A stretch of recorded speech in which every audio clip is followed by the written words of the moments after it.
जालौन के माधोगढ़ में बीजेपी प्रत्याशी भानु प्रताप वर्मा के समर्थन में जनसभा को संबोधित करने पहुंचे डिप्टी सीएम केशव प्रसाद मौर्य। उन्होंने विपक्ष पर जमकर हमला बोला। उन्होंने कहा कि भाजपा सरकार आने के बाद बुंदेलखंड की तस्वीर और तकदीर दोनों बदल गई है। गरीबों को आवास मिले हैं, हर घर जल पहुंचाने का काम किया गया है, किसानों को मुफ्त बिजली मिल रही है। पहले बुंदेलखंड के लोग रोज़गार के लिए दूसरे स्थान पर जाते थे, लेकिन अब लोग रोज़गार के लिए बुंदेलखंड आ रहे हैं। डिप्टी सीएम ने विपक्ष पर जमकर निशाना साधा। उन्होंने कहा कि 2024 लोकसभा चुनाव में एक तरफ विकास करने वाले हैं तो दूसरी तरफ गरीबों के दुश्मन, युवाओं के दुश्मन, नौजवानों के दुश्मन, महिलाओं के दुश्मन और बुज़ुर्गों के दुश्मन हैं। जब सपा की सरकार थी तो तब सपाइयों का नारा खाली प्लाट हमारा होता था। सपा सरकार में जिस गाड़ी में झंडा लगा होता था उसमें बैठा हर एक गुंडा होता था। सपा का पीडीए परिवार को डेवलपमेंट अथॉरिटी है। जालौन के माधोगढ़ में भाजपा प्रत्याशी के समर्थन में डिप्टी सीएम केशव प्रसाद मौर्य पहुंचे थे। बताइए सही है कि गलत है? आप मेरी एक बात सुनिए।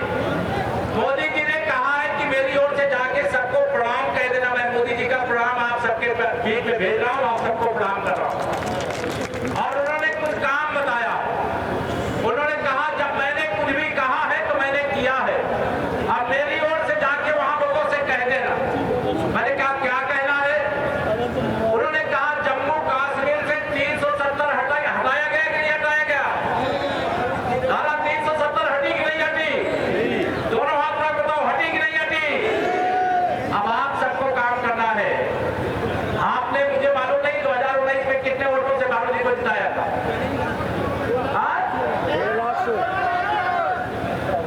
1,57,000। और 2024 में हर बूथ पर आप सब लोगों को आज ये संकल्प लेकर के जाना है।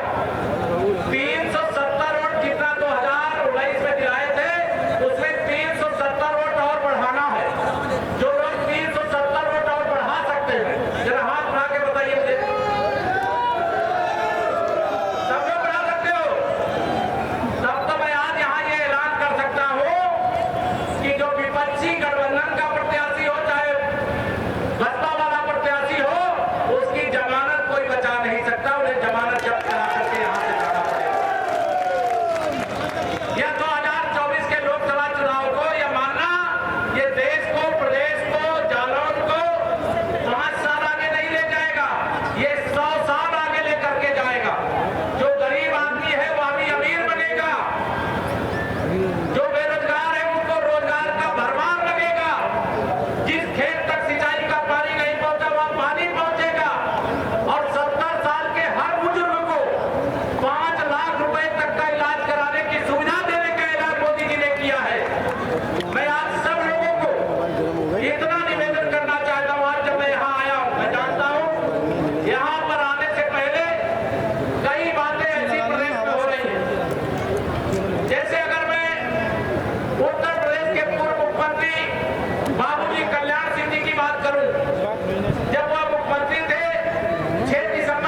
लिए आया।